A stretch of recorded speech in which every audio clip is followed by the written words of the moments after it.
Thursday night in the big story on 13 News, another night to bundle up in Hampton Roads. Good evening, everyone. Regina has the night off. We have extra crews on standby. I'm one of them. We're hauling out the raincoats to make sure you get the best coverage on Sunday. Called in the FDA on their own, did all they could to stop this bacteria. This has been so difficult, David, just dealing with trying to get in touch with family members, running into friends, hearing the horrible stories of people who have lost so much here in my hometown. Wayne. All right, Jeff, thank you so much. Well, for me, it's lasagna, but I'm sure you got a dish that you make that gets baked on. You just never want to scrub it clean. Well, tonight there's a product that says it can help. 13 News anchor Sandra Parker is here now with tonight's edition of Does It Work? What you got there? We try to tell you why, and we rely on something a little sweet to help us along. Winning, it's what gets you excited on election night, and unless you're in preschool, then it's candy. Lots of it. And I need your help with this candy, okay? I'm going to dump it here in a circle. We asked preschoolers here at the Church of Resurrection in Portsmouth to sort through hundreds of pieces of candy and count all the peanut butter cups and all the Kit Kats. 29. I counted 10. And you got 10. Well, I gotta know.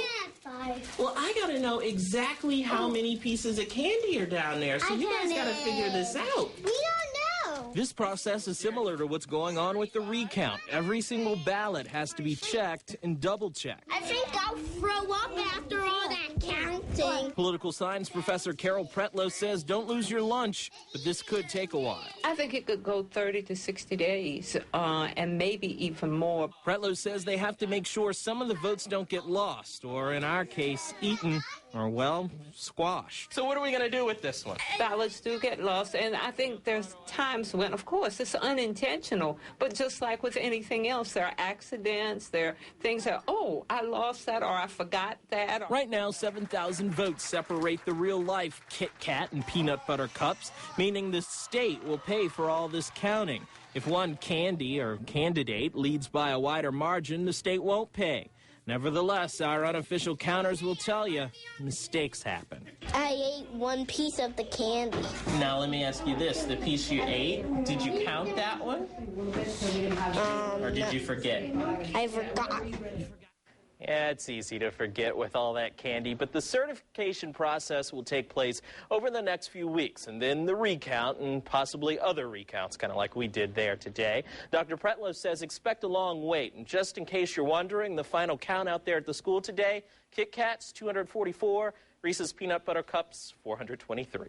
David. Thank you so much. Our live team coverage continues now with a look at all of this. 33 people confirmed dead in this shooting. We want to bring in 13 News reporter Patrick Terpstra. You've been talking to folks here in Hampton Roads. Right, and Hampton police are looking for suspects in a late-night shooting. It happened just before 11 last night on LaSalle Avenue. Police tell us the 29-year-old man was shot several times in the upper chest. He was taken to Riverside Regional Medical Center where he's in stable condition. Please call police if you could help.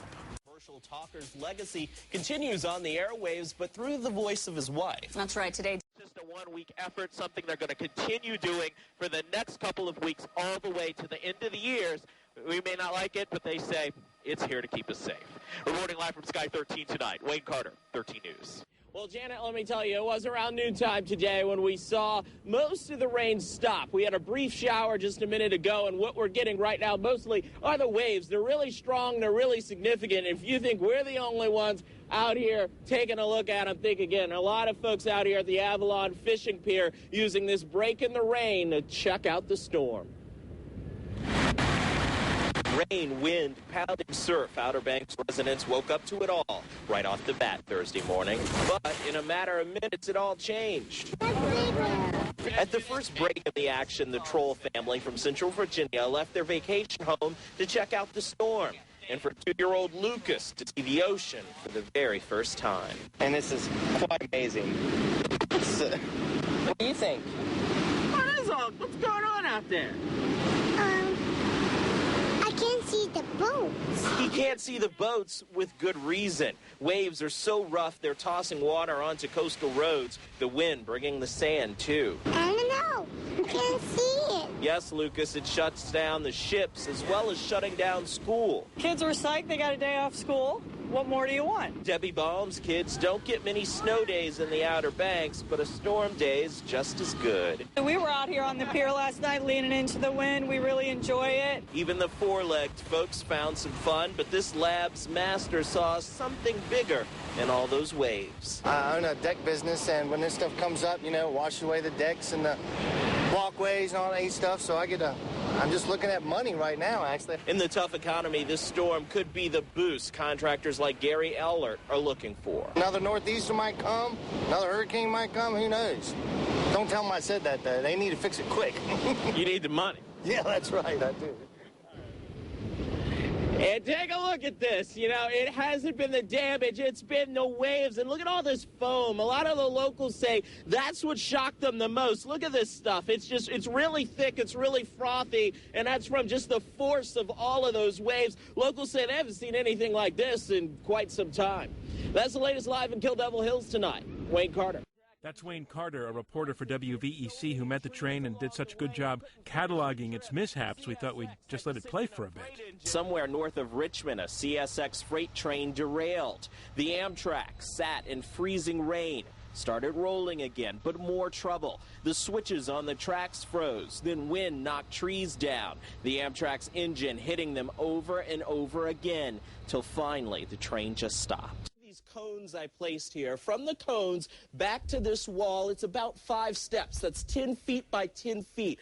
According to police, 7 kids were in this space with a running hot water heater. It was in the vestibule areas of the apartments here. Back here in these laundry rooms is where it started. And look up. You can see where all the smoke, the flames, the heat, how it charred this whole building. How a change sounds like this. For the past 10 years, this is how 28-year-old Andre Jones had to play his piano. A disease destroying his corneas. At 18, he started to lose his vision. When I wasn't able to see loved ones, you know, when I buried my mother a few years ago, and I had to get like this close to the casket. Ever since, he's fought to find the right match with no luck. But late one Saturday night, something happened. A car crash on Virginia Beach Boulevard. 2 teens, Tessa Trishant and Allison Kuhnhart, sitting at a traffic light and hit by an alleged drunk driver. A man in the country illegally. While the nation fought over why the immigrant was here, Andre Jones got a call that he would soon gain sight. And he says to me, Andre, we got you a great piece of tissue. They told him about a crash and how the teen behind the wheel had the perfect cornea to give him sight. He knew Kuhnhart's story and had a feeling. The 13 News investigators confirmed it. He has Allie Kuhnhart's cornea, and the surgery was a success. They tested me. They put a chart in front of me, and I was like, E? I was like, yes. What? Hey! EA! And while all this was going on in Portsmouth, Allie Kuhnhart's father was fighting the pain of losing his baby girl. I still have trouble working a full day. I have trouble getting to sleep. The pain replaced by a little excitement to meet the man who can see thanks to his daughter. Hi, this is David. How are you? Nice to meet you. We sat back and let them talk. Turns out, Andre and Allison shared a lot. This is definitely a bigger match than just the cornea. You know, the fact that she played piano.